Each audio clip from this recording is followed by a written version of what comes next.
Hey, good Monday morning, guys. Hope you're having a motivated Monday. Going to go over some real quick stuff for maybe some of y'all that are out there uh, struggling, or you feel like you've lost hope, or you just don't know what to do. And today's not the day, and everybody knows Mondays are usually not fun days. So I'm going to start off with a little scripture and go into some information, hopefully some news you can use that shows you.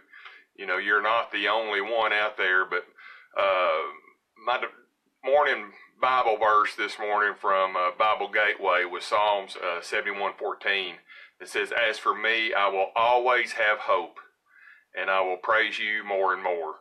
So we're going to go with that, but I want to tell you a little story. A lot of y'all, know had some heart trouble, and I'm going to go live and give you the whole details here. This shouldn't be a long video, so just bear with me. But started having heart trouble, heart issues. Just knew something wasn't right in 2012 Memorial Day weekend, and so result was it found out that I had something called atrial fibrillation, which is where the top of your heart speed's way up. I mean, most people's heart rate's 80, 85. Mine personally has always been 110 at rest. So, but 80, 85 at rest is a nice heart rate. Mine would get up in the 200s, close to 300s. It was actually doing what they called a flutter. It could not pump the blood out. It was just fluttering. So you're real likely to have a blood clot / stroke. So that's why when you see the Xarelto commercials, and they're always talking about if you have AFib, it help you not have a stroke.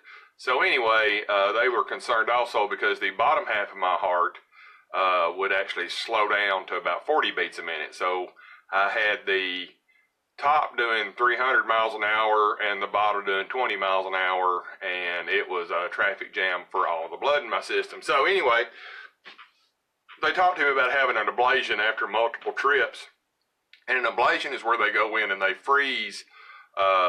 They freeze and make little scars on the arteries and veins around your heart, because your heart runs on electricity. So of course that's why they shock you when you have a heart attack if they can.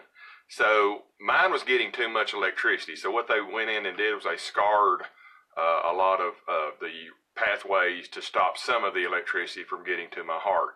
On this first ablation, they were real cool. They explained that 80% success rate on that to make your AFib stop.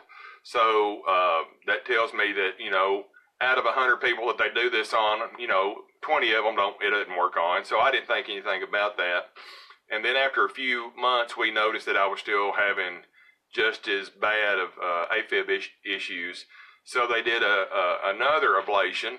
They told me that, hey, second ablation, a lot better rate, 90% success rate on the people that have already had one ablation. So,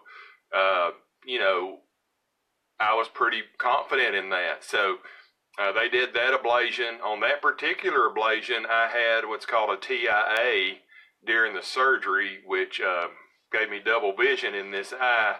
And I also lost the feeling in these fingertips, not the hand, not the digit, just the exact fingertips, which is real important for what I used to do, because I was picking up little bitty screws about this big.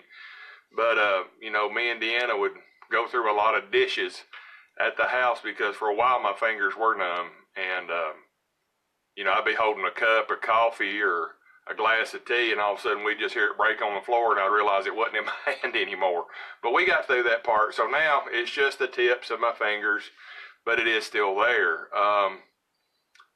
And my brain, we were lucky enough and fortunate enough that my brain tricked my vision. So I still have double vision, but when I'm walking and all that and driving and things like that, my brain is compensated for that. So unless I really try to notice it, I can't really notice it. So after that, we noticed that that ablation didn't work. So I had a gentleman walk into my room on one of my ER stays, and he said, or ER stays to /St. Thomas to /overnight. Never met him before in my life. His name was Avelio Rodriguez. And he said, I can fix you. I can fix you, Mr. Barrett. And I was like, yeah, whatever. And he's like, I want to do a procedure on you called a robotic maze, M-A-Z-E. and that's basically an open heart surgery with the Da Vinci robot.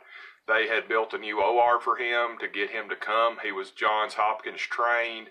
He was in Charlotte, I believe, and then they built an OR just for him to come to St. Thomas. So Dr. Rodriguez, you know, he knew his stuff, but I didn't know him from Adam. And he said, we have a 50-50 success rate on this surgery. And I told him, well, then that's never going to work on me. And he said, how do you figure? And I said, well, first ablation had a 20 people out of 100 fail rate. Second ablation had a fail rate of 10 people out of 100. So doing the math, that puts me to 2. Because if 20 fail and then it's only 90% successful on those 20, that puts you at 2%. So 2. And I said, so now you're telling me 50-50 shot, we're going to get it. So that makes me 1%. That makes me a 1% success rate. And I said, but I don't want to die, so I'll gladly do it. And we did it.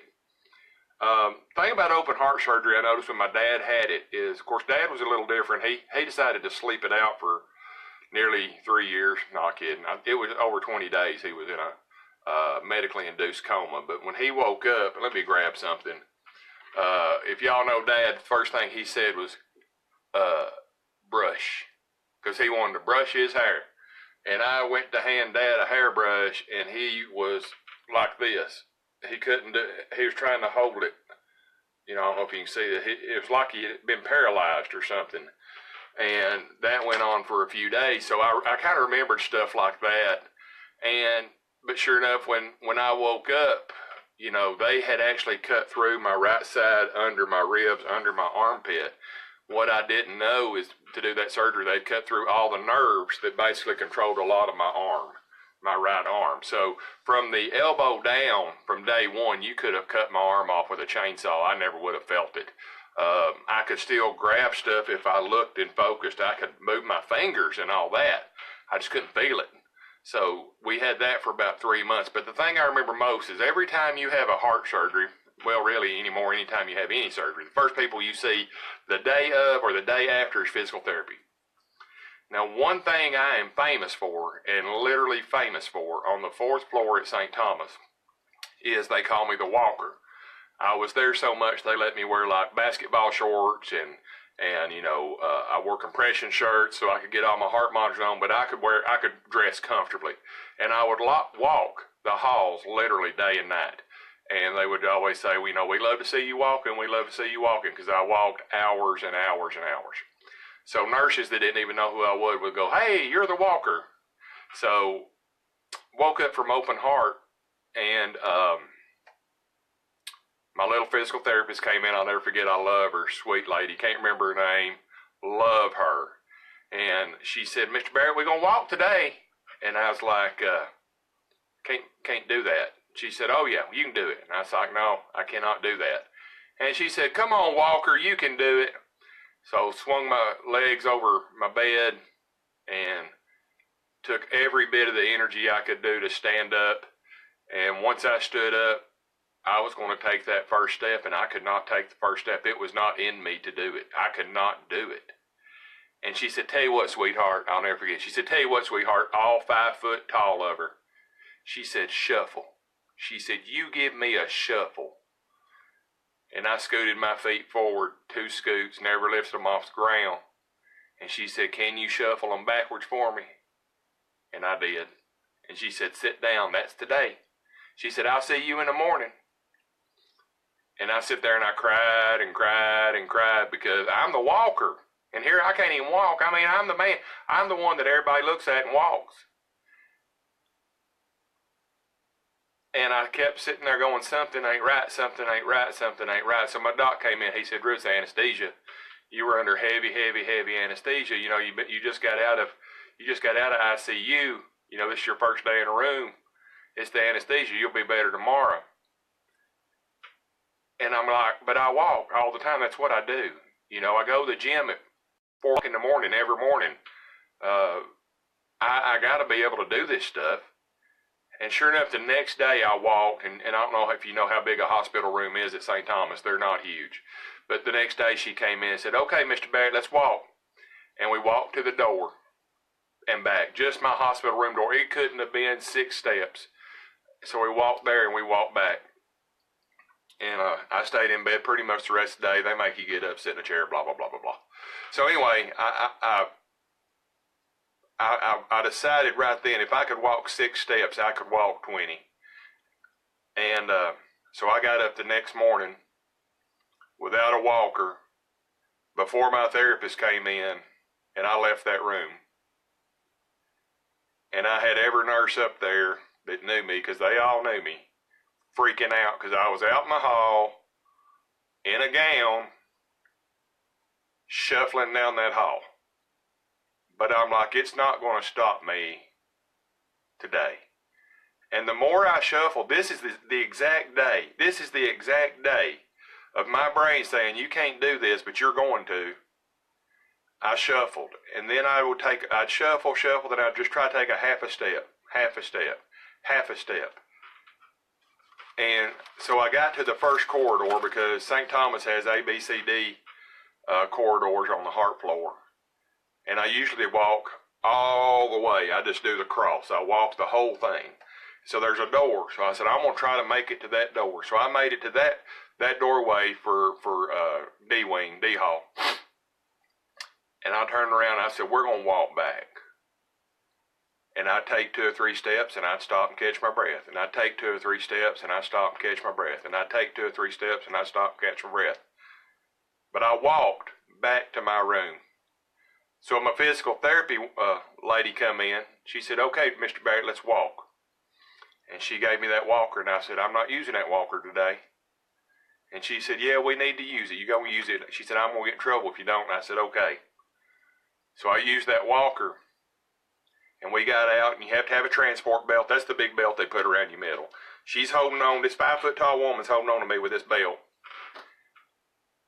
And something in my brain clicked, or something in my body clicked, but between the time that I was walking 3 steps and rested and walking 3 steps and resting to the time she came in that morning and put me on that walker, honey, we took off. I was a blur of slowness, but I didn't stop. And on the way back, I begged her. I said, can I not use the walker on the way back? And she said, yes, you can. So she got that walker, and she said, but I'm keeping this belt on you. And she put the belt on me, and we walked back, and I did not stop one time on the way back. And I mean, we're talking maybe an hour apart from when I'd done this before. So the next morning I got up and I walked. And that night I walked. And whenever I felt like it, I walked. And I walked. But I kept moving forward. Because something in my brain got out of my way. The problem that 99% of us have is that we get in our own way. We tell ourselves we cannot do something. We convince ourselves it's too hard. We convince ourselves that, I can't do that anymore. I'm older, I'm younger. And yes, there are physical restraints. I get that. I'm not talking about that. I'm talking about people get in their own way. And the reason that is because your brain, who's ever heard of fight or flight? We all have since we were kids. Fight or flight. You get in a corner, you're going to fight, or you're going to run. It's hard to run in a corner. I just caught that. But fight or flight mechanism works in your brain to keep you alive. It works to make you from feeling pain. But see, here's the thing. It works to make you procrastinate. Fight or flight and procrastination go hand in hand, because even the most minute thing, if it's something difficult, your brain's going to say, no, we ain't going to do that day. That's too hard. We don't need to do it. We can put that off to later because we don't want to do it, because in our process, we think it's hard. It's not hard. What's hard is getting up and doing it. Comfortable is what's got all of us on the planet, including me, where we are right now. We do things that are easy. We do things we like to do. We do things that are comfortable. If you don't like to read, man, it's hard to read. My son loves to read. I'm trying to get him to change what he reads into something more developmental, along with what he continues reading. I want him to read for fun, but I want him to read for life too.